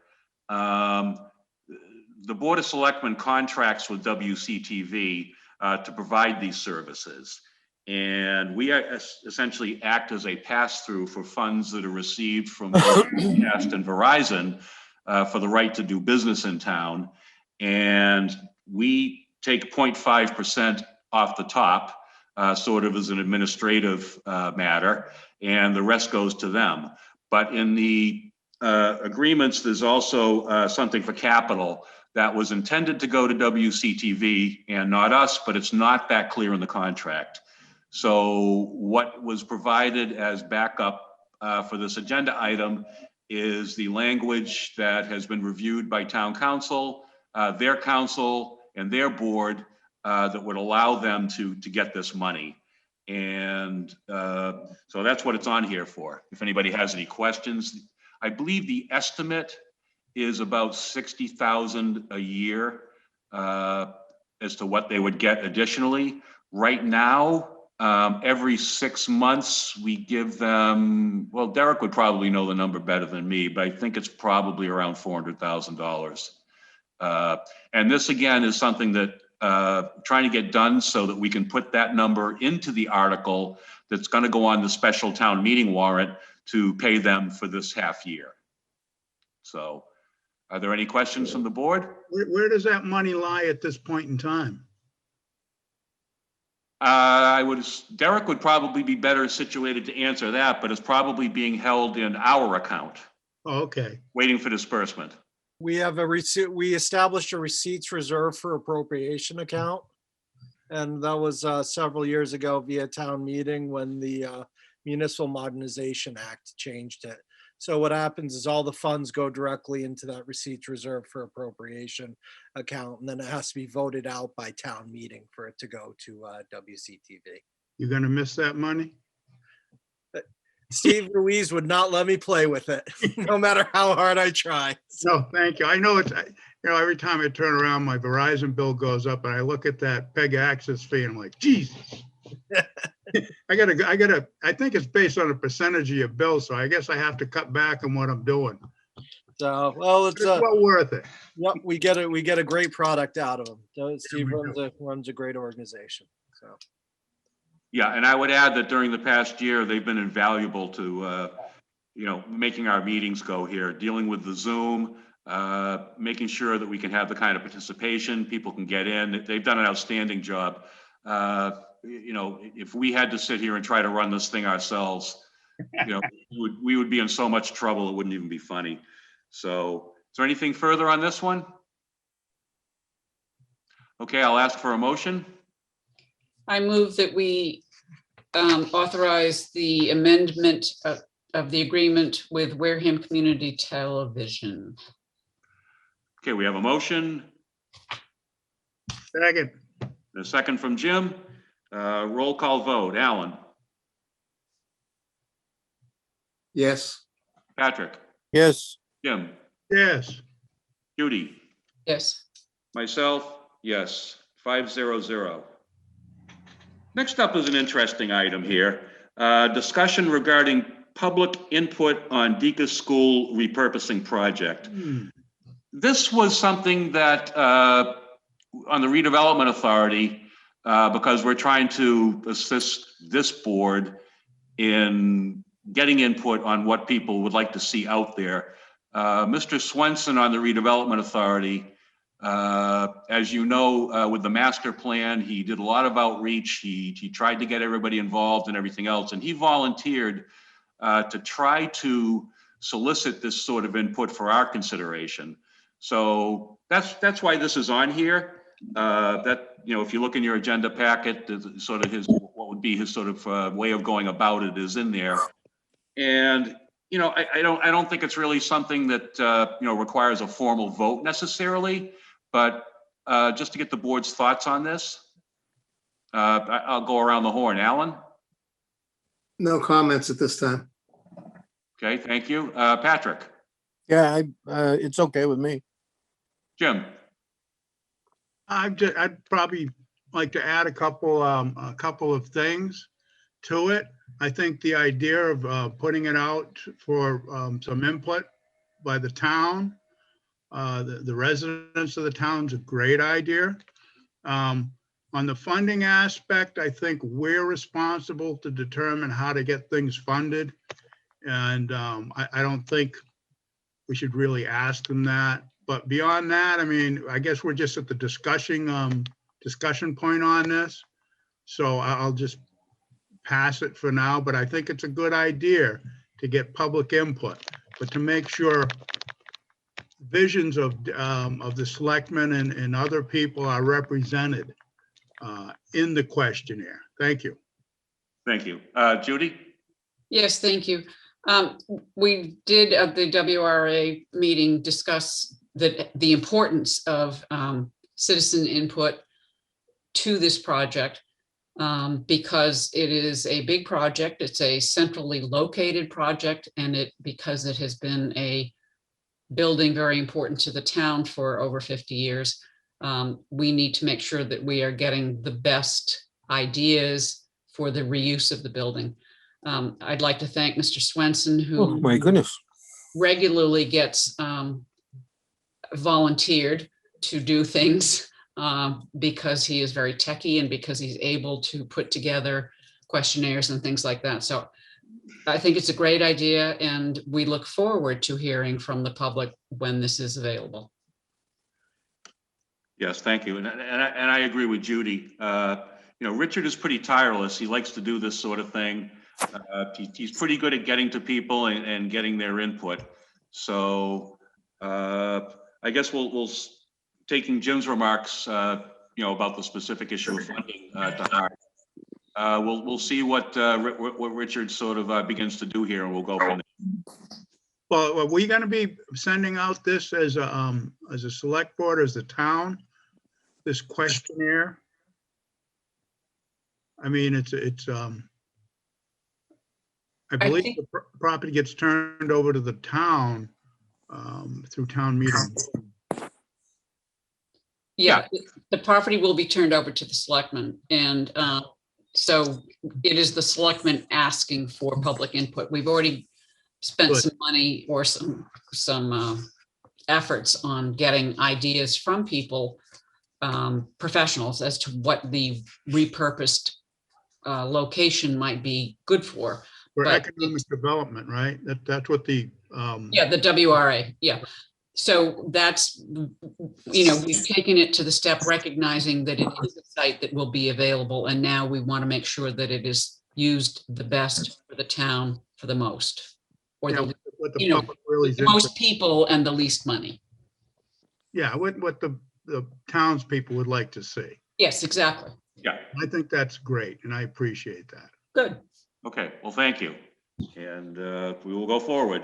And I know, Jim, that Richard would be very happy to meet with you either personally or preferably on the phone, because, you know, I'm not sure either of you have had your vaccinations, but he's looking forward to hearing from you and letting you, you know, have your input in terms of what you would like to see on that questionnaire as well. Yeah, I like simple.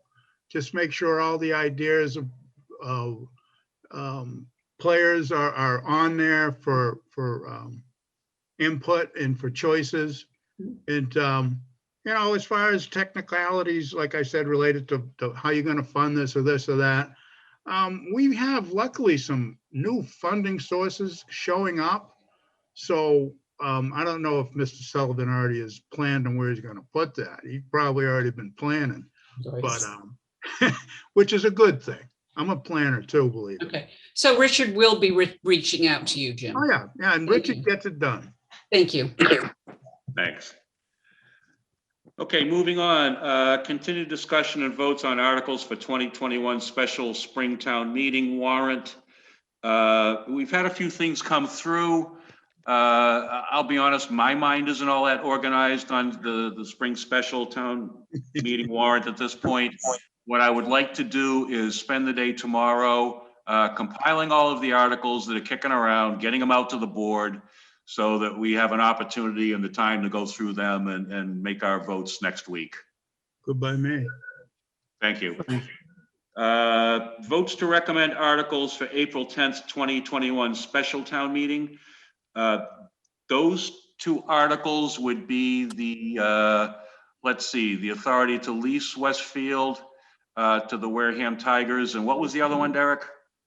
To rescind, It was rescind a prior town meeting vote. yeah, rescind Article 84 of a prior town meeting. Yeah, it was to, given the authorization for the Board of Selectmen to lease a portion of Westfield for probably for 30 years. And it does not specify any individual group on there. I think the article itself, I assume. Right. I think that's important to understand. It would give the selectmen the authority to lease up to that many acres if we release it with the first article, I think. Right. We've been approached by the, I'm sorry, Jim, go ahead. No, good. No, and we've been kicking this around. So, you know, I mean, there could be a design behind the article, but in truth, the article is very open, and it gives us the authority to make the determination on how many, this is the overall amount we'll be using, but how much we designate to different groups who may need it. And, you know, as we move forward, as I was discussing with the town administrator, we kind of have to look at a broad vision and the utilization of that space if we're going to turn it into a multi-sports complex for the groups of the town.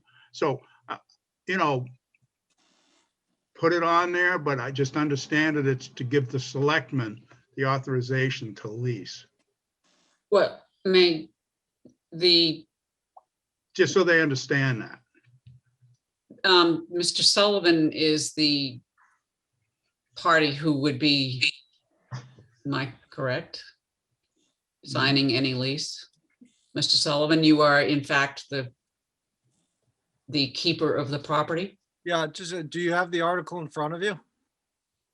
Let's just read the article. I don't have the article in front of me. Mr. Sullivan. No, I don't. Well, give me a second. I'll dig it up here.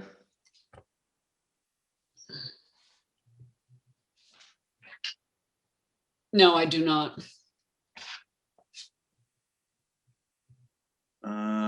Let's see. I'll check here.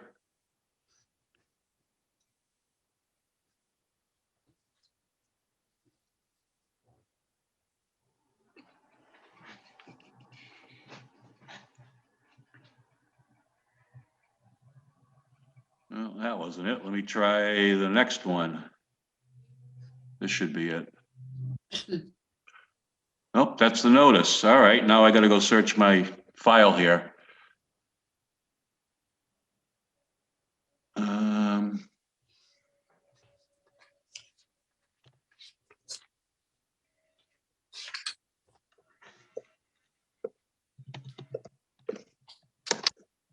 Why it's doing that?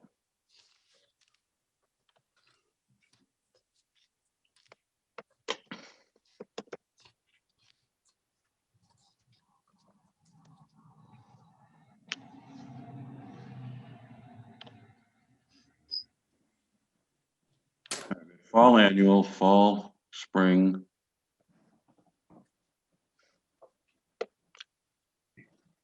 Spring special.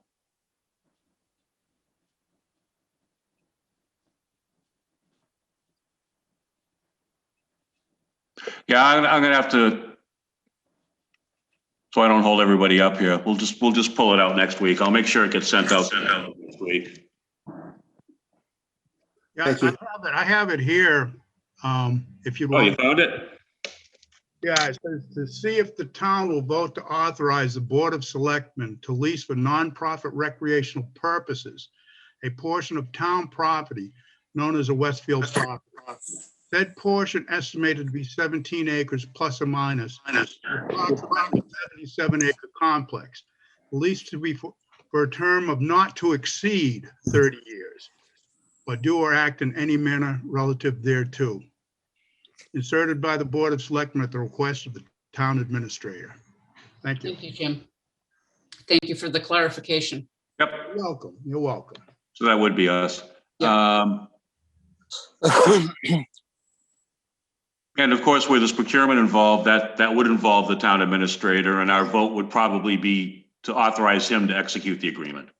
That comes later. That comes That's down the road. Yep, exactly. And that's why this is not, you have to procure it. You have to get the authorization to go into a lease for that long and then procure it. Now, we could have gone out and procured it and then asked town meeting for the lease. But I'd rather see that town meeting's appetite for it before we would go and put everybody through that sort of rigmarole. Yep, okay, very good. Well, now that we know what we're talking about here, would somebody like to make a motion to recommend? Motion so made. Second. All right, you got it. Thank you for educating us, Jim. Roll call vote. Alan, Yes. Patrick, Yes. Jim, Yes. Judy, Yes. myself, yes, 500. And we have the other article on there to rescind the prior vote. Yeah, I move that we rescind Article 84 of the 2010 Fall Town Meeting. Second. Okay, motion to recommend by Judy, seconded by Patrick. Roll call vote. Alan, Yes. Patrick, Yes. Jim, Yes. Judy, Yes. myself, yes. So that one is 500 also to recommend. Vote to recommend articles for 2021 special town meeting within April 10th, 2021 special town meeting. I think we all know what this one is. Okay, we have a, yes. I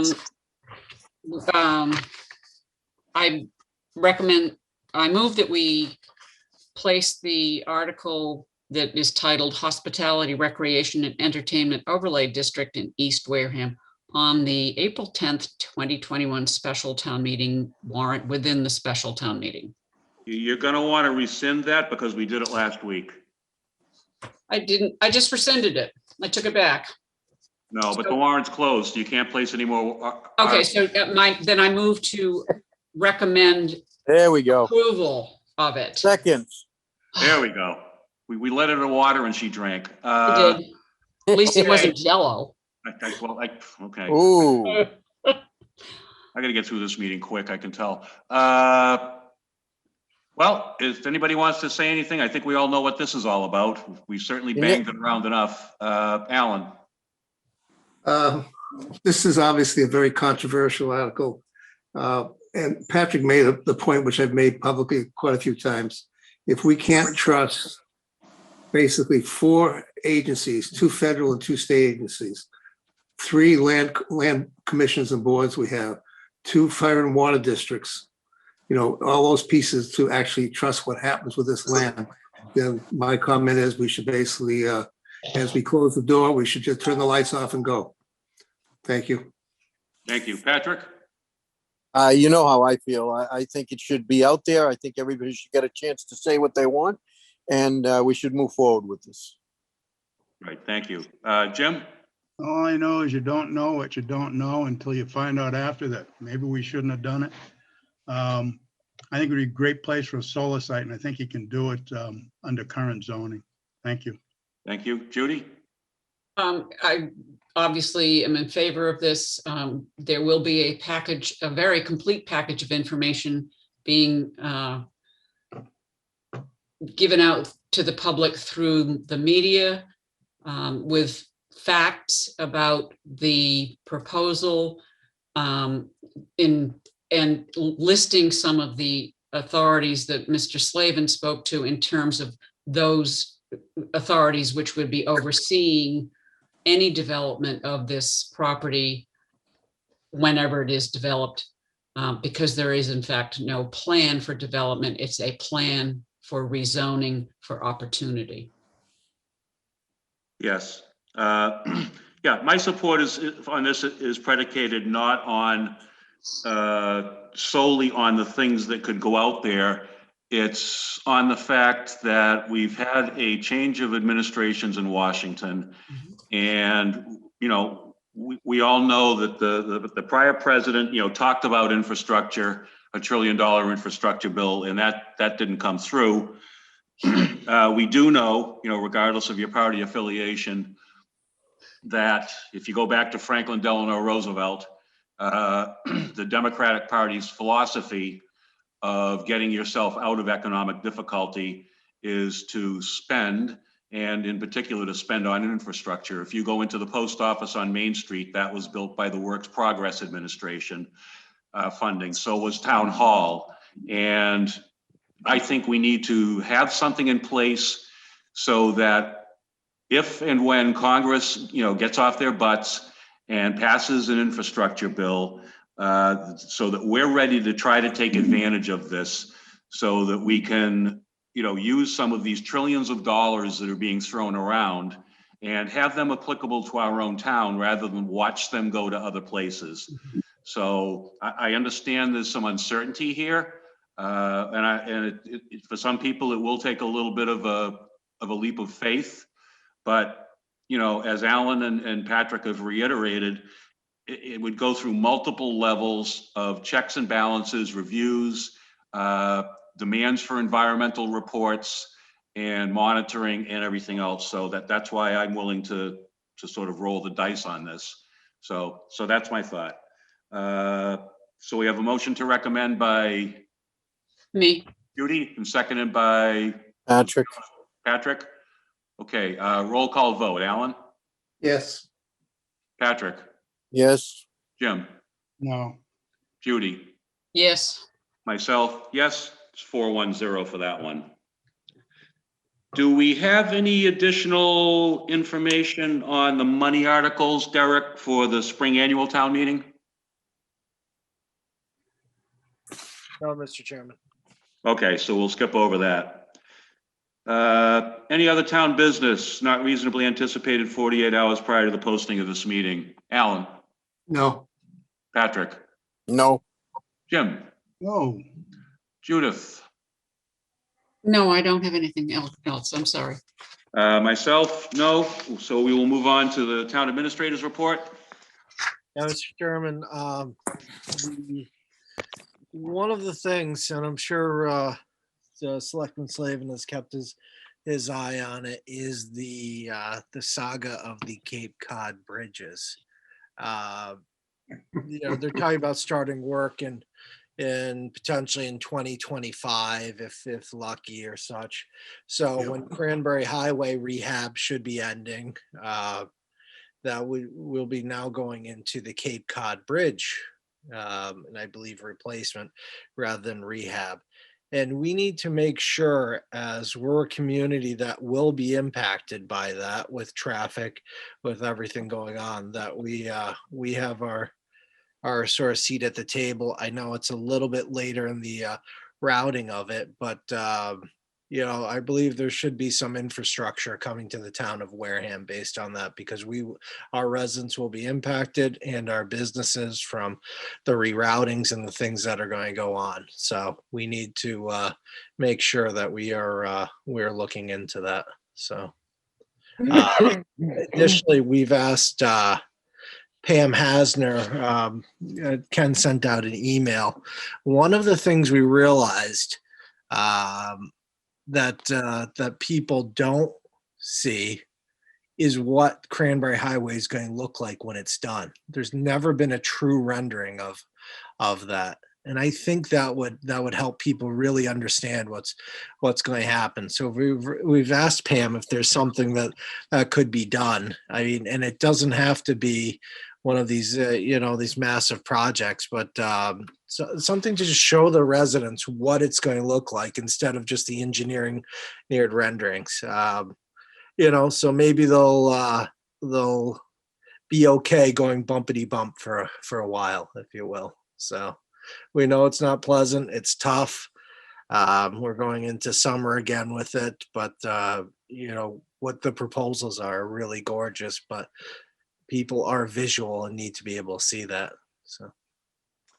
Just a comment, Derek, I believe back when I think Peter was around as well, when they were doing the actual presentation to the public over a couple day period. I believe that's all available. So that should not be an issue. The other part is the issue we have with the Cape Cod Bridge and Wareham is technically the bridge is over under the authority of the Cape Cod Commission and their authority versus, say, SERPED, which is our regional economic planning and development, which also does the road projects. So Pam Hazard actually sits on the SERPED, what they call JTPG and NPO, which I am also on, and the discussions have started already.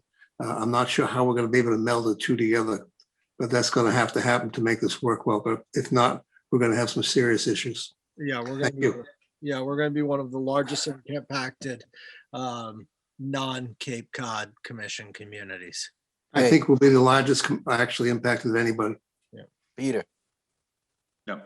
Peter, so I heard that, and this might be good for us in some form or another, that Market Basket is already out looking for property because remember, they're going to build the new bridges alongside the old ones. Yeah. And this one goes right through that property that the Market Basket sits on. So that is a done piece of property that's going to come down. And I hear Market Basket right now, and I think our other committee, Peter and Judy, should be maybe thinking about reaching out to Market Basket for, now that they're looking for property to set up a new location. So if somebody's offering us the Market Basket property real cheap, don't take it. No, don't take it, whatever you do, because it's history. There's going to be a bridge going right through it. A road, anyway. Yeah, that's going to be an interesting take. And it's interesting when they do the Bourne one. I was trying to figure out which side they might be putting it on, which the left or the right side. And I think it almost looks like it has to be on the right side if you're facing the Cape, which means say goodbye to the state police barracks, because it's going to go right through it. It's pretty amazing. It'll take years, don't worry. Yeah. Yeah, but it doesn't, when they start the project, they're not going to start the project and say, okay, we'll give you time to get out of there. They're Oh, going to no, say, they're going to clear everything out of the way. exactly. Everything will be gone before, whatever. So if they start in 2005, which by the way, is coming fast, at least the years seem to be going by pretty quick for me. I don't know about you.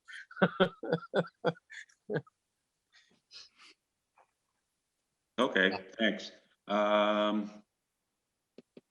And then lastly, I want to thank each and every one of you just for, on a personal note, for your thoughtfulness and caring over the last couple of weeks. So thank you very much. I really, my family and I appreciate it. Great. Derek, family always comes first. Except when Sandy's aggravating me, of course. Okay. Liaison initiative reports, Alan. Okay, this is my weekly usual meeting of the LGAC, which is the Local Government Advisory Council. The Lieutenant Governor chairs it. I didn't bother to talk about it during Derek's COVID-19, but just update very quickly. Again, I mentioned before, the state has what they call a pre-registration system, which you can, register for your COVID shots in different locations, gives you a listing, etc., what's available. They also have another thing called VAC Finder. And the third issue, of course, is dialing 211. And I mentioned before the locations. April 5th, 50 people 50 years and older will now become eligible, or anyone with one serious basic illness. And the real big news, which is going to be interesting how they're going to handle this, April 19th, it's open to everybody. And we had issues before. I can't even imagine with 3 or 4 million people all of a sudden trying to get into the system. So that's where we are there.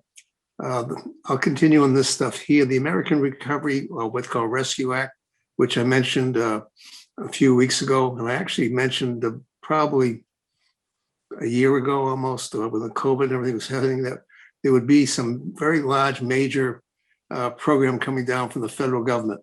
And I thought it would be like March of this year. So my guess, and it was a guess, is come true because the American Recovery or Rescue Act is $1.9 trillion. Out of that dollar amount, $350 billion is going to cities and towns and counties.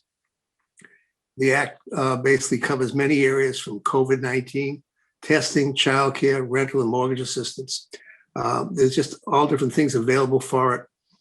What will happen as well is, just to give an idea of the money's coming into Wareham, based on what the state's going to get, Wareham will receive approximately within $1 in either direction, $93 per capita per person. But Plymouth County, because it's an active county government, and there's only like 6 left in Massachusetts, it's also getting from the federal government a very large amount, because outside of New England, county government is the government in most places. The county government is going to get so much money that they will be able to generate to Wareham somewhere around $192 per capita per population. So when you look at that, it's going to be a very large sum of money coming into us. Again, we don't have to have any shovel-ready projects or anything else. This is just going to be there. We have to account for it, how we spend it. What's going to happen is the funds should be distributed 50% within 90 days. And then approximately a year from now, the second 50%. So there's a lot of money coming in, et cetera. These funds can be used for public health, the negative effects of the economy due to COVID, premium pay to eligible workers, replacement of lost revenue fundings based on 2019 numbers, water, sewer, infrastructure projects. We have to have the money all spent by mid-2024. And the other piece going outside this had to do with the planning board. Jim, are you going to report the planning board information, or you want me to? Well, you're on a roll. I'll fill in if I think you miss anything, which I don't. Well, you never know. I'm getting old. The planning board did meet last night, and they did vote to go ahead and approve the third solar project on the 61A issue, which is 140. They did throw back to the Board of Selectmen. I think there's conditions that we basically have to make our decision on the 61A. And also, if there's going to be any solar removal that would require a permit, that selectmen have to do that as well. And that's where it stands there as well as of last night. Conservation Commission, as we know, the week before has kept their hearing open on the 140, I think. And the issue there is that they're waiting for the answer from the planning board, which now, of course, is yes. And the other issue had to do with the selectmen's decision on 61A. So that's what we have right now. I've got my Serpent Commission meeting that I chair tomorrow, and I'll be bringing up again the impact on potential, bridge projects and a few other things around town as well. The other issue I'm really concerned about, as always, is what's going to happen on the highway on Route 6 and 28. We had issues last year with a Onset Fire and Water District decided to put a new water line down the main road, which was never intended to happen, at least by our point. And it caused a lot of problems with the water mains breaking everywhere, et cetera. I have the phone numbers and the contacts for the engineer, et cetera. So if anyone is listening that has an issue as this project goes along, please get a hold of Town Hall or call me directly. I don't care. I have the ability to have things fixed as they come up, which I did last year all during the summer. And I apologize for the inconvenience, but I'm looking long-term, and basically at the end of this, Route 6 and 28 should become much more viable and also a lot safer. We don't have to worry about people getting killed or injured. And that's it for me today. Thank you. Yep, thank you. Patrick? Oh, no, I'm all set.